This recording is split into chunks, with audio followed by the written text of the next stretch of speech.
नमस्कार दोस्तों। मैं आचार्य दीपक ग्रोवर। आज हम एक और केस स्टडी के ऊपर बात करेंगे। मेरे एक दोस्त हैं, भूपेंद्र। भूपेंद्र जी मेरे पास आए और उन्होंने मेरे को कहा कि उनको माइग्रेन का प्रॉब्लम है और पिछले कई सालों से उनको माइग्रेन की प्रॉब्लम चल रही है। ठीक है, एक बार देख लेते हैं। उन्होंने कहा कि अपनी प्रॉब्लम को और थोड़ा सा उनसे डिटेल में समझा मैंने। तो उन्होंने कहा कि मेरे जो प्रॉब्लम है कोई डॉक्टर पकड़ नहीं पा रहा है कि वो प्रॉब्लम हो किस कारण से रही है। कोई सही इलाज नहीं मिल पा रहा है, कई डॉक्टर्स के ट्रीटमेंट फॉलो किए।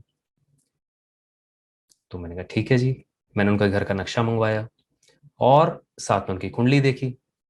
तो एस्ट्रो महावास्तु रेमेडीज की जो टेक्निक है, जो कि केवी सर की टेक्निक है, उसके अकॉर्डिंगली जब मैंने उनके यहाँ पे देखा तो मैंने ये देखा कि उनके यहाँ पे नॉर्थ ईस्ट में, घर के अंदर नॉर्थ ईस्ट में एक तो टीवी का पैनल लगा था, तब से ये प्रॉब्लम हुई। साथ ही उनकी कुंडली में भी, जो कि सन उनके पहली राशि पे हिट कर रहा था।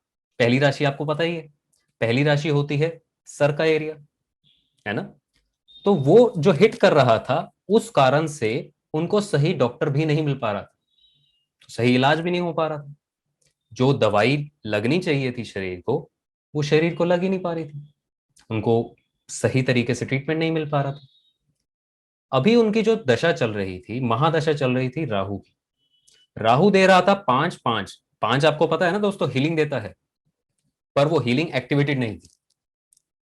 तो मतलब सोल्यूशन तो मिलना है, पर उसको एनेबल करना जरूरी है।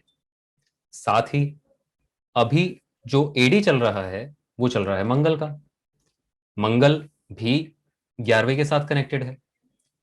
तो वो जो मंगल और राहु जो अभी एक्टिवेटेड हैं, एनेबल्ड हैं, पर अभी लाइफ के अंदर में उनके घर में बैलेंस नहीं है। तो उनके यहाँ पे एक तो नॉर्थ ईस्ट में से जो टीवी पैनल का पार्ट है वो भी हटाया, जो कि ड्रिल होने के कारण उनके यहाँ पे प्रॉब्लम हो रहा था। फीलिंग उनको ऐसा होता था कि झंझनाहट सी महसूस हो रही। मैं समझता हूं कि आप लोगों में से कई लोगों को ये प्रॉब्लम होती होगी। तो सबसे पहले दोस्तों, ये तो एक बेसिक महावास्तु के फंडामेंटल्स के हिसाब से अगर हम बात करें कि जो नॉर्थ ईस्ट में ड्रिल लगा हुआ है, किसी भी तरीके का कोई स्क्रू लगा है, कोई पेच लगा है, उसको सबसे पहले हटाइए दोस्तों। जब आप उसको हटाएंगे तो आपको उसी से ही उपचार मिल जाएगा। पर उसके अलावा सही डॉक्टर का ट्रीटमेंट और सही तरीके से हील होना, क्योंकि ये प्रॉब्लम लंबी थी, तो सही डॉक्टर मिलना भी जरूरी था। और सही तरीके से बैलेंस और हीलिंग होना अंदर से भी जरूरी है।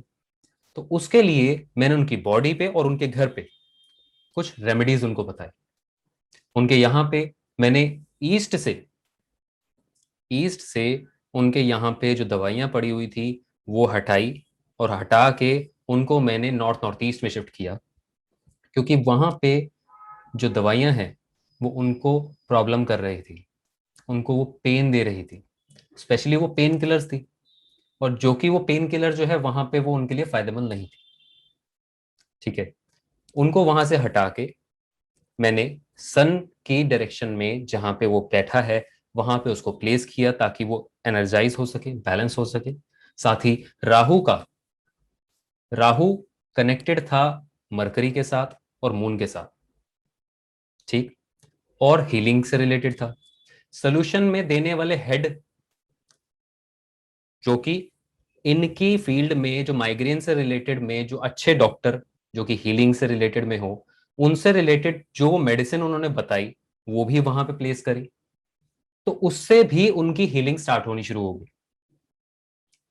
ठीक है, और ये करने के बाद में लगभग मेरे ख्याल से 5 से 6 दिन बाद ही उनका फोन आया, और उन्होंने कहा कि मुझे अभी काफी बेटर होना शुरू हो गया है, 70 से 80% तो हो चुका है, कि अब मेरे को झंझनाहट या सर में दर्द नहीं महसूस होता है। मैंने कहा कोई बात नहीं, आप 3 4 दिन और ऑब्जर्व करिए, अगर कुछ लगेगा तो और देखेंगे। तो 3 4 दिन बाद उन्होंने बताया कि अब मेरे को वो प्रॉब्लम नहीं है। तो उनकी ये प्रॉब्लम सॉल्व हो गई। उनको अब आज की डेट में वो प्रॉब्लम नहीं है, क्योंकि उनकी बॉडी ने हील करना स्टार्ट कर दिया, उनके घर ने उनको हीलिंग एनवायरनमेंट दिया। तो बेसिकली कॉस्मिक भी हुआ, और वास्तु के अकॉर्डिंगली एनवायरनमेंट से भी उनको हीलिंग एनवायरनमेंट मिला, राइट। तो इसी तरीके से हम और भी केस स्टडीज के ऊपर बात करेंगे दोस्तों। आप बिल्कुल इसी चैनल पे देखते रहिए। नमस्कार।